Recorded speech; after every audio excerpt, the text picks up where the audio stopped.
Olá, boa tarde, seja bem-vindo ao Panorama Eleições. Eu sou Gabriel Bus, coordenador de política do Metrópolis. Estou aqui com o repórter Felipe Salgado, da coluna Grande Angular, e o candidato à presidência do Partido Missão, Renan Santos. Candidato, um prazer recebê-lo aqui, seja muito bem-vindo. Prazer é todo meu, uma honra estar com vocês, parabéns pela cobertura jornalística, parabéns pela gravata, bela cor, entendidos entenderão, e enfim, estou aqui para responder vocês. Candidato, queria começar com um fato curioso que chamou a atenção já na pré-campanha, que foi um dos outdoors que o partido escolheu espalhar do senhor pelo país com quem é Renan Santos. Queria que o senhor começasse essa sabatina respondendo quem é Renan Santos e o que propõe essa candidatura do senhor. Então, esses outdoors nem vieram do partido ou da gente, foi aparentemente fãs foram colocando, e o slogan Quem é Renan Santos começou por causa de uma provocação. Que alguém fala, quem é Renan Santos? E já que eu sou desconhecido, então a galera começou, quem é, tem gente que fez camiseta. Cara, Renan Santos, cara, quem sou eu, né? Eu respondo sempre, vai ficar no automático, mas vou tentar não responder igual todas. Eu sou uma pessoa muito ambiciosa, um tanto quanto esquisito, um cara... tenho muitos amigos, sou muito fiel, muito leal aos amigos, mas sou uma pessoa tímida, venci uma dificuldade muito grande. Eu venci a timidez pra ficar falando, tem que ser simpático com todo mundo. Eu não sou muito bom nisso, mas adoro o que eu faço, adoro falar, adoro dar entrevistas assim, adoro aprofundar certas conversas. Sou uma pessoa que odeia injustiça, gosto de ler, gosto de cozinhar e tenho uma visão de Brasil muito ambiciosa. Eu não sou uma pessoa fechada em caixinhas ideológicas, porque eu acho que isso é emburrecedor. Eu tenho uma caixinha na minha cabeça que é um país, o que é um país glorioso, o que é levar o país a ser uma potência. E o que eu posso contribuir para isso. Então, a chave para mim entender é entender o que eu almejo e o que deve ser feito para chegar até lá. E para mim isso é inspirado nos grandes líderes da história que eu me inspiro, nas grandes nações que se construíram às vezes do nada. Poder fazer isso pelo Brasil é o que vem motivando não só eu, mas um grupo estranho de pessoas que montou esse partido político, que financiou isso tudo, que é uma coisa muito difusa, é um fenômeno muito novo, ainda vai ser estudado o que está acontecendo, é um fenômeno muito novo na política brasileira. Candidato, eu quero começar falando sobre política de segurança pública. No seu plano de governo, no capítulo 2, o senhor faz menções a El Salvador e o Presídio de Segurança Máxima, SECOT. O senhor fala em aplicação de direito penal do inimigo, em restrições de direitos a integrantes de facções, inversão de ônus da prova para confisco de bens. Em El Salvador, 2% da população é população carcerária. E mais de 8 mil pessoas foram presas e eram inocentes. Depois foram soltas pelo governo de El Salvador e o governo admitiu que não havia nada contra essas pessoas. Presunção de inocência é uma cláusula pétrea da nossa Constituição. Então, onde o senhor vai traçar esse limite para que o Estado não veja o cidadão como um condenado de antemão? Olha só, a primeira coisa pra gente esclarecer, o que eu gosto de El Salvador é justamente a disposição que o Bukele teve em tratar o que é uma guerra como guerra. Guerras são guerras, e ele enfrentou isso e tornou o país dele, que era um narco-estado, num estado que hoje é orgulhoso de si, que resolveu esse problema. Mas guerra, por vezes, supõe a suspensão de direitos constitucionais, garantias Por isso que existe o estado de sítio, existe o estado de defesa, existe a garantia da lei da ordem. A nossa Constituição é muito precisa, ela prevê diversos meios de gradação. Então, quando eu falo da guerra, eu estou falando do intuito, da vontade por parte do Estado em fazer um enfrentamento que terá um fim. Quando eu falo de guerra sobre um assunto, olha, vamos fazer a guerra às drogas, ou a guerra contra alguma coisa. Uma guerra que é permanente não é uma guerra. É igual uma coisa endêmica, ela permanece acontecendo. Uma guerra, precisamos destruir, precisamos vencer o crime. Isso é uma coisa provisória. A ideia de vencer o crime, especialmente o crime organizado, é ter um enfrentamento definitivo contra organizações que se tornaram organizações transnacionais, multibilionárias. A inspiração é essa. A vitória sobre o crime no Brasil não vai estar nos termos de El Salvador, porque o crime no Brasil é diferente de El Salvador. Então nós temos que usar outras estratégias, outras táticas contra isso. Dito isso, o modelo de direito penal do inimigo, que já foi recebido pela Constituição brasileira, porque eu posso citar inúmeros exemplos. A lei antiterrorismo no Brasil é baseada no direito penal do inimigo. A lei do abate, que permite que um avião de guerra brasileiro pegue um avião, por exemplo, com droga que está vindo de fora e que não se identifique, ele pode abater, é baseado no direito penal do inimigo. Inclusive até os GCRIMs, que, vamos dizer, aceleram o processo criminal, ele também é inspirado no direito penal do inimigo. Essa é uma doutrina muito abrangente. E a doutrina do direito penal do inimigo, ela tão mais foi recepcionada que agora passou a lei antifacção no Brasil, que é puro direito penal do inimigo. Tanto que eles fazem 70% ou 80% do nosso trabalho já, a legislação que passou. E ela não é, vamos dizer, contraditória com, vamos dizer, os valores da Constituição. Muito pelo contrário, ela é passível de ser recebida. É entregar um status especial a alguém que se comporta como um ente anômalo.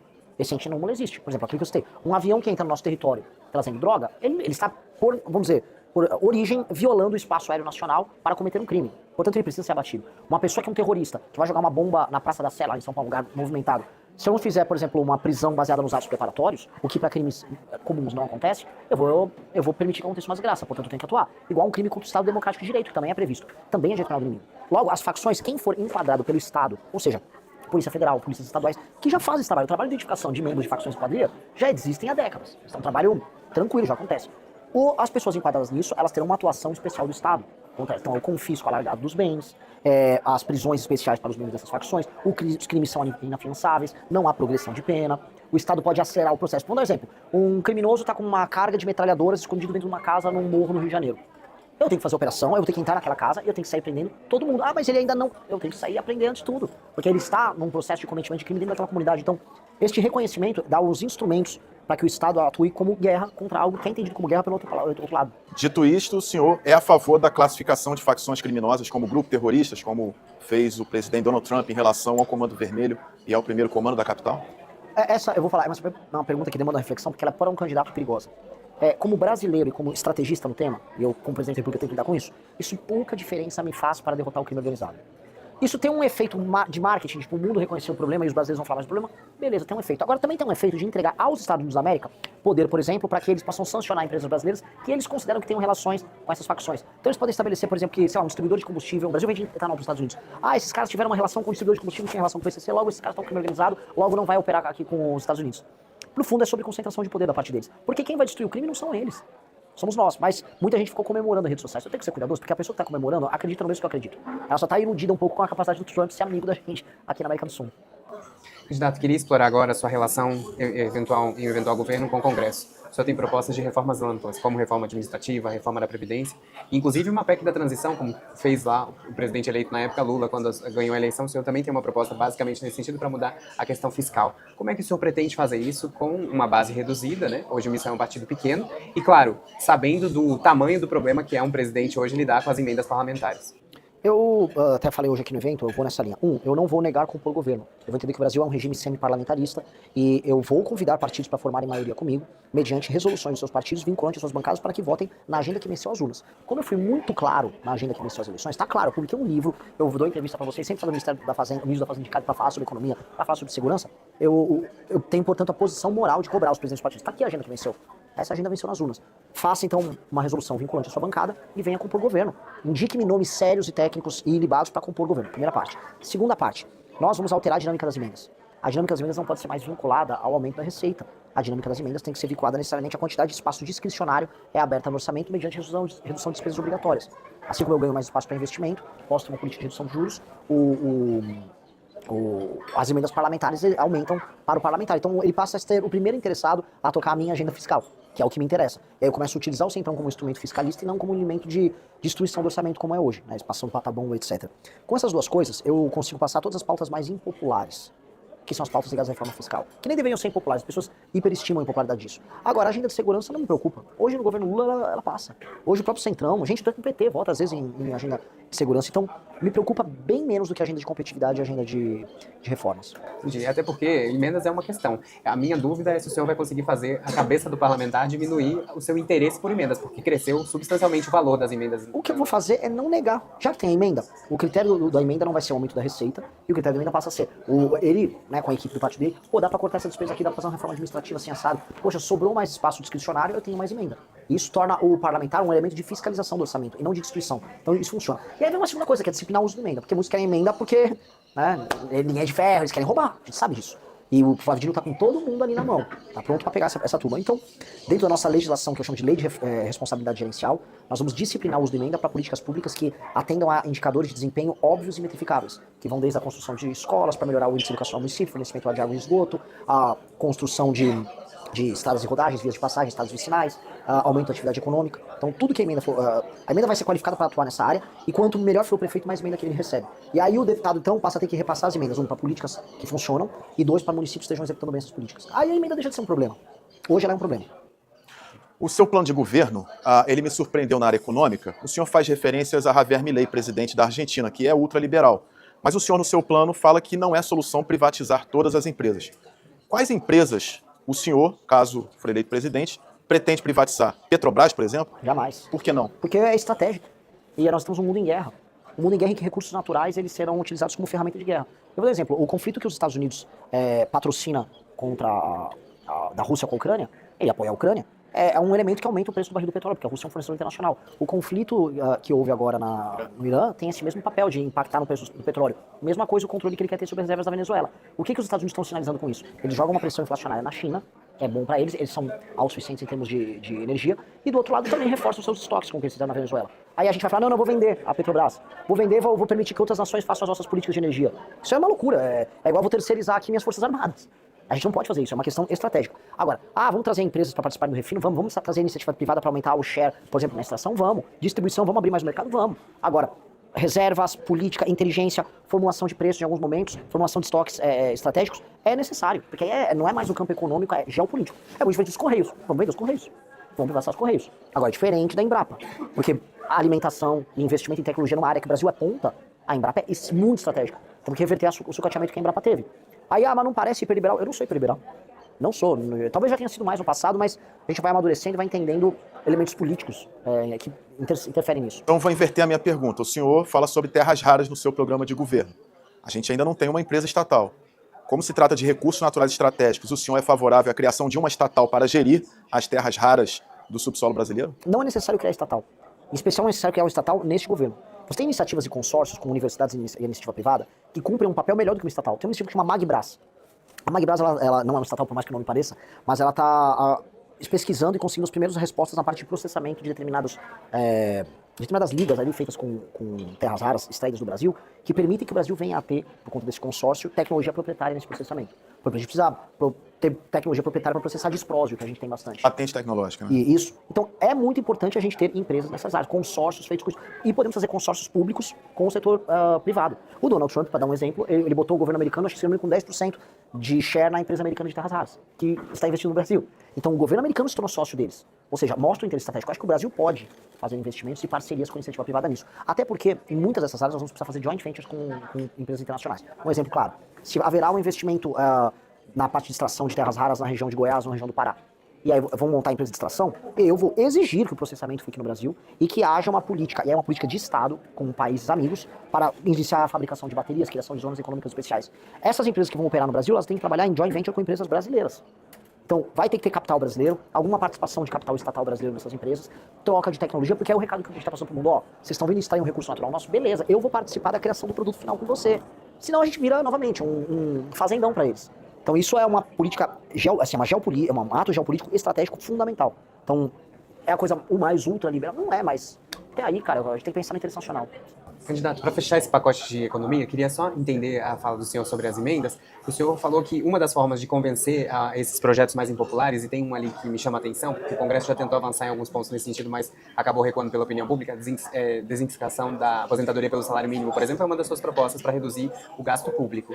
O senhor fala que fazer isso, talvez mostrar para o parlamentar que fazer isso poderia gerar mais economia e, consequentemente, sobraria para emendas. Esse é um ponto? Esse é um ponto central. A ideia própria daqui você vai reduzir despesas. E reduzir despesas e sobrar orçamento discricionário, você aumenta o investimento, e aí você inclui a emenda no investimento, é uma ideia que atrai o parlamentar, só que ela não pode trair o brasileiro. A modalidade de emenda como nós temos hoje, a emenda roubalheira, ela não pode ser a modalidade que eu vou trabalhar. O parlamentar vai entender, você vai continuar inaugurando obra, você vai continuar indo pro seu estado. A diferença é que você não vai fazer uma empreiteira com seu amigo, com seu primo lá, que vão pegar a emenda, vão desviar 30%. Não vai. Agora, inaugurar obra você vai. Ou nós somos uma república, nós temos que trabalhar de maneira republicana.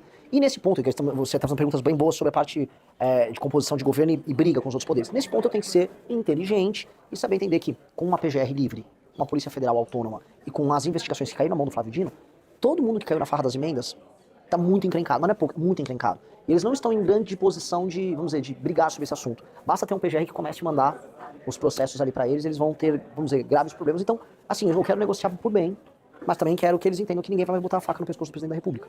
Eu quero que as emendas sirvam ao Brasil, e não eles se sirvam das emendas e se sirvam dos brasileiros.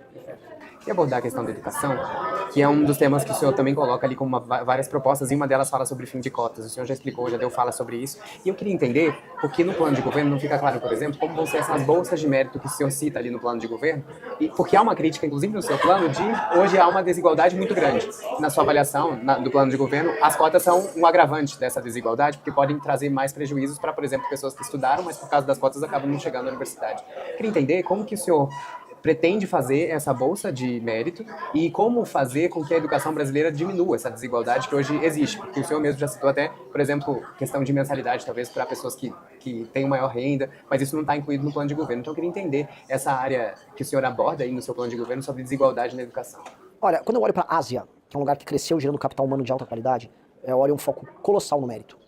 Quando eu olho para a Ásia, a escola é um local de autoridade, de ordenamento e, acima de tudo, de ensino. E o mérito, o foco, a criação de classes com os melhores alunos, a ideia de que os melhores alunos vão parar nas universidades, a ideia dos demais alunos não necessariamente precisar parar na universidade, porque sua vida não necessariamente precisa terminar na faculdade. Porque esse é um problema muito brasileiro. É um problema que vem do século XIX, a mentalidade bacharelesca, a ideia de que se você não tem um diploma, você não é ninguém. Eu sou hoje um candidato a presidente da República, eu entrei na melhor faculdade de Direito do Brasil, pelo menos na época, e não entendi o que eu precisava fazer, o que era ser empresário, não precisava daquilo. E há essa cultura, essa imagem que a classe média compra, de que você precisa de um diploma. Se você perguntar para um alemão, ele não vai concordar. E ele ganha muito mais do que o brasileiro. A escola técnica, o colegial técnico, o ensino médio técnico é a base da recuperação da produtividade brasileira. E não necessariamente jogar esse aluno numa universidade porque sim. Aí ele sai muito mal formado. 8% hoje dos brasileiros são proficientes em português. Completamente. Entendem textos complexos, conseguem declamar e conseguem ler e escrever perfeitamente. É um número baixíssimo. Aí eu pego essa pessoa sem formação em português e então, vai ser sei lá, um biomédico, ou vai entrar numa faculdade de medicina, claramente uma faculdade de medicina precarizada, vai ser um mau profissional, vai se endividar, não vai arrumar um emprego a contento, e só ficou com a bucha, como todo mundo da minha geração ficou, que foi a geração ProUni. Foi enganado que ia ter grandes empregos baseados nos diplomas ruins que tiveram. Então, voltando, o que nós vamos fazer? As cotas entram na lógica que não tem nada a ver com mérito, não tem nada a ver com autoridade, tampouco tem a ver com redução de desigualdade. Até porque as desigualdades raciais no Brasil, nos últimos anos, não diminuem nada. Teve cota pra lá e pra cá, não tá diminuindo nada. As regiões mais pobres, que são mais concentradas no número de população negripada, continuam as regiões mais pobres do Brasil. Os estados mais pobres continuam sendo os estados mais pobres do Brasil. Então, essa política é uma política para inglês ver, que serve apenas para você gerar dissidência interna na sociedade, briga, divisão, e você diminuir espaços de excelência, porque não passa a ser mais a excelência o elemento que faz uma pessoa entrar numa universidade pública, que tem que ser concorrida, que os melhores têm que entrar. O que nós vamos fazer? Qual é a jornada? A jornada de um garoto que mora no interior do Maranhão, numa escola pública. Desde os primeiros anos dele, já, terceira série, quarta série, quinta série, sexta série, haverá provões semestrais que vão avaliar o desempenho desse aluno. Os melhores colégios, o diretor vai receber bônus de dinheiro, os melhores professores vão receber bônus de desempenho em dinheiro e a escola vai receber mais investimento. As más escolas não vão ter esse investimento e vão ser trocadas sua diretoria para que elas possam melhorar. 2, isso já funciona. No Ceará é assim. Sobral tem resultados incríveis, mesmo gastando igual à média nacional, ou seja, não precisa de tanto investimento a mais. 2, os melhores alunos suas famílias terão dedução de impostos municipais e estaduais, qual é o desempenho que eles obtêm no escola. Se o aluno vai bem, a família ela é recompensada e no final do ano recebem prêmio. Os alunos que estiverem nos 5 a 10%, que são os alunos que têm um desempenho mais alto, aí o Estado vai investir neles desde cedo. Veja, eu não estou olhando para a cota, eu estou olhando para aquele menino ou aquela menina que está naquela escola pública no interior do Maranhão e está falando, ó, essa criança tem um desempenho neste provão nacional que nós vamos fazer muito acima da média. Pois bem, família, você quer colocar ele lá em São Luís, na capital, na melhor escola? Nós vamos pagar mensalidade para ele e uma bolsa para vocês. Que a criança tem que ir ajeitada, com roupa e tal. Ah, quero. Ou você quer a melhor escola pública aqui da região? Não, quero ficar com a criança aqui perto. Tá, o Estado está investindo nele. A criança continua obtendo desempenho, o investimento continua, e aí essa criança vai concorrer em igualdade de condição para a universidade, ou para o curso técnico dela. O que eu não vou fazer é, em vez de resolver o ciclo de criação de talentos para ocupar os bons espaços, não, é o seguinte, então é tudo desigual, então dá vaga aí para quilombola, negro, trans, não sei o quê, tá errado, pô. Isso é assim, não resolve, segundo, tapar o sol com a peneira. A gente não tá resolvendo o problema do ensino básico. A gente tem que resolver o problema do ensino básico. De acordo com a OCDE, o Brasil gasta por aluno igual aos países da OCDE, em aluno universitário. Agora, quando eu comparo os gastos com o aluno no ensino básico, é uma piada. A gente gasta muito menos com os alunos no ensino fundamental básico. Então, claramente, o investimento tem que estar ali. E é isso que a gente quer, que é redirecionar os impostos do Estado para essa área. Eu quero perguntar sobre relações exteriores e defesa. O senhor, no seu plano de governo, fala que o Brasil tem que exercer um papel de liderança no Sul global e defende também a desdolarização na América do Sul. O senhor defende uma cesta de moedas onde o real seria a moeda de maior valor. Eu pergunto se essa já não é uma proposta que o presidente Lula defende e é tão criticado pela direita. Em relação à defesa, o senhor fala sobre a nuclearização. O Brasil hoje tem o domínio tecnológico do ciclo do combustível nuclear. O senhor é a favor da construção de uma bomba atômica, mesmo o Brasil sendo signatário do Tratado de Não Proliferação Nuclear? Sim. Mas o Irã, por exemplo, está sendo atacado por causa de uma suposta intenção de construir uma bomba. Não, o Brasil vai precisar trabalhar geopoliticamente para isso. O Brasil pleiteia entrar no Conselho de Segurança da ONU e não consegue dominar o crime organizado nas nossas próprias cidades.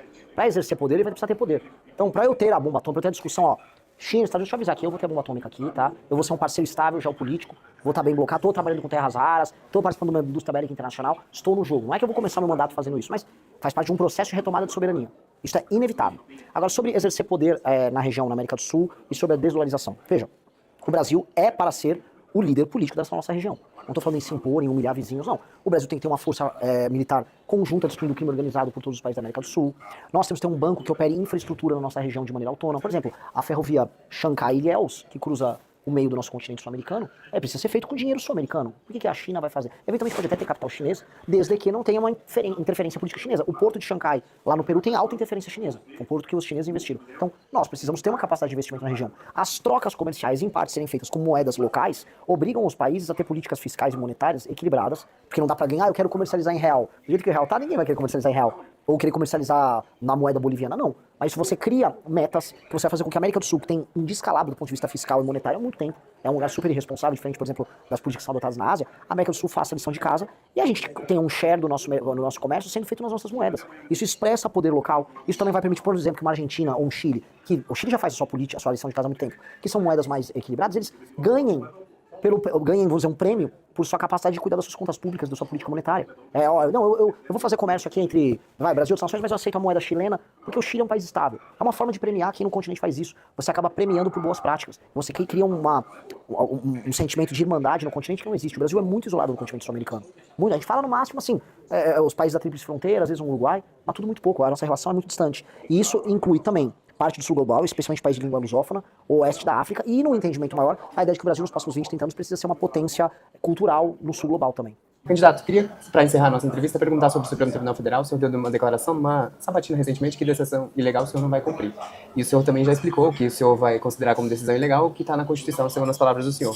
Mas o senhor não teme que o Congresso possa entender que o senhor cometeu um crime de responsabilidade ao não cumprir uma decisão e avançar com o processo de impeachment? Por isso que é uma decisão política tomada pelo presidente em momentos muito graves, quando algo muito grave está sendo feito pelo STF. Essa minha declaração foi no seguinte contexto: o Brasil tinha fazendo uma operação com o governo federal numa favela no Rio de Janeiro para destruir o Comando Vermelho. Aí no meio dessa operação veio uma canetada do ministro do STF, parando tudo, ou seja, levando o risco para as pessoas que estão lá, eventuais delatores, as forças policiais. Eu não vou cumprir uma decisão dessa. Uma decisão flagrantemente ilegal que traz um risco iminente para as pessoas. Se essa decisão não se cumpre, mas e se você incorrer num crime de responsabilidade? Vou pagar o preço, se for o caso. Agora não posso ser um mau líder ou prevaricar. E não é apenas só a Constituição. O STF tem um julgado de 96 que diz: decisão ilegal não se cumpre. Eles mesmos falaram. Então eles que derrubem, né? Faz alguém uma DPF, decisão ilegal se cumpre sim, é só o STF mandar. Adoraria que eles mandassem uma dessas. É isso apenas. Candidato, agradeço a sua participação conosco, prazer recebê-lo aqui, estamos à disposição. Agradeço também a você que acompanhou a nossa entrevista. Muito obrigado. Obrigado, tamo junto, valeu. Muito obrigado, candidato.